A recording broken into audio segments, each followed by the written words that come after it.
اخلاق کی نظروں سے اوجھل ہوتے ہی پاربتی نے ٹیکسی پکڑی اور وہاں سے دور نکل آئی۔ سب سے پہلے تو اس نے مارکیٹ جا کر اپنے لیے نقاب خریدا۔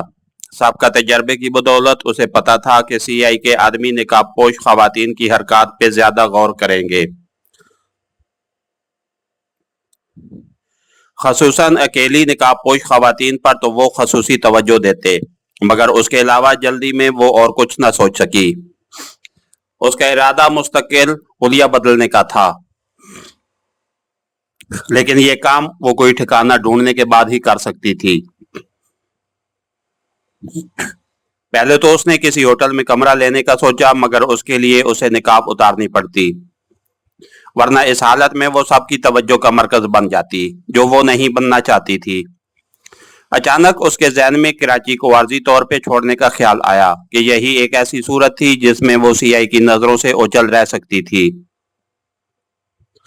گو وہ یہ بات اچھی طرح جانتی تھی کہ سی آئی کے آدمی ہر بڑے شہر میں موجود ہیں، اور اسے اس کا بھی اندازہ تھا کہ ان کے پاس پاربتی کی تصویر اور ضروری کوائف بھی بھیج دیے گئے ہوں گے، لیکن ضروری نہیں کہ وہ بڑے شہر میں ہی جاتی، وہ کسی گاؤں دیہات میں چھپ کر بھی وقت گزار سکتی تھی۔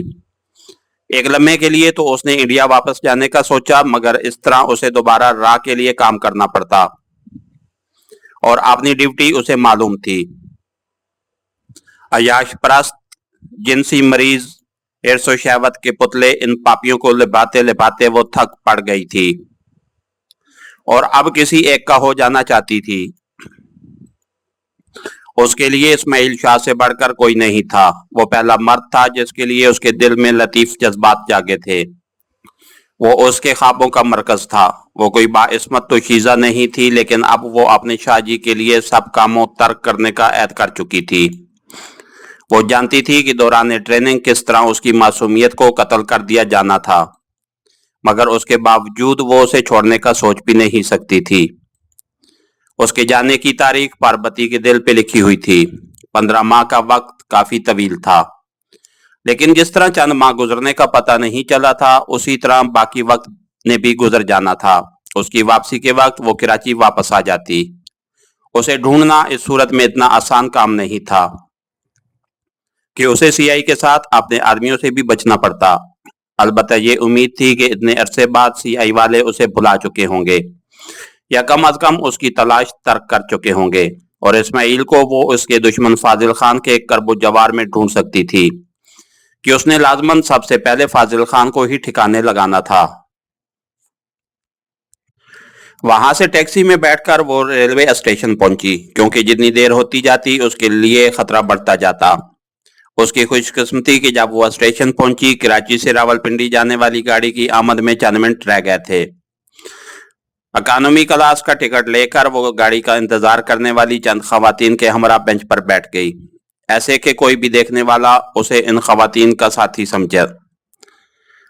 اس نے راولپنڈی کا ٹکٹ لیا تھا، مگر اس کا ارادہ راستے میں آنے والے کسی بھی مناسب مقام پہ اتر جانے کا تھا۔ گاڑی کے اسٹیشن پر آتے ہی کافی ہلچل مچ گئی تھی۔ نقاب پوش خواتین کی بھی کافی بڑی تعداد نظر آ رہی تھی، جو اس کے لیے تسلی کا باعث بنی۔ مطلوبہ ڈبے میں سوار ہوتے وقت بھی اس نے اس بات کا خیال رکھا کہ وہ کسی بھی نگرانی کرنے والے کو اکیلی نہ لگے۔ اپنی نشست پہ بیٹھ کے وہ گاڑی چلنے کا انتظار کرنے لگی۔ اس کا سب سے بڑا مسئلہ رہائش اور رقم کا حصول تھا۔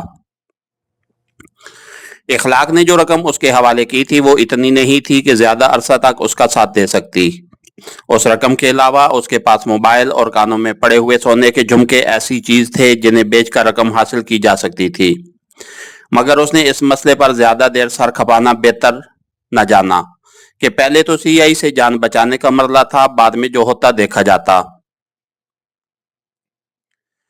ایک لمبی سیٹی لگنے کے بعد گاڑی آہستہ آہستہ رینگنے لگی، اور تھوڑی دیر میں گاڑی نے سپیڈ پکڑ لی۔ اس ڈبے میں مردوں سے زیادہ خواتین نظر آ رہی تھیں۔ اس کے ساتھ بھی 2 عمر رسیدہ خواتین اور ایک نوجوان لڑکی براجمان تھی، جبکہ سامنے کی نشست پہ ان کے خاندان کے مرد بیٹھے تھے۔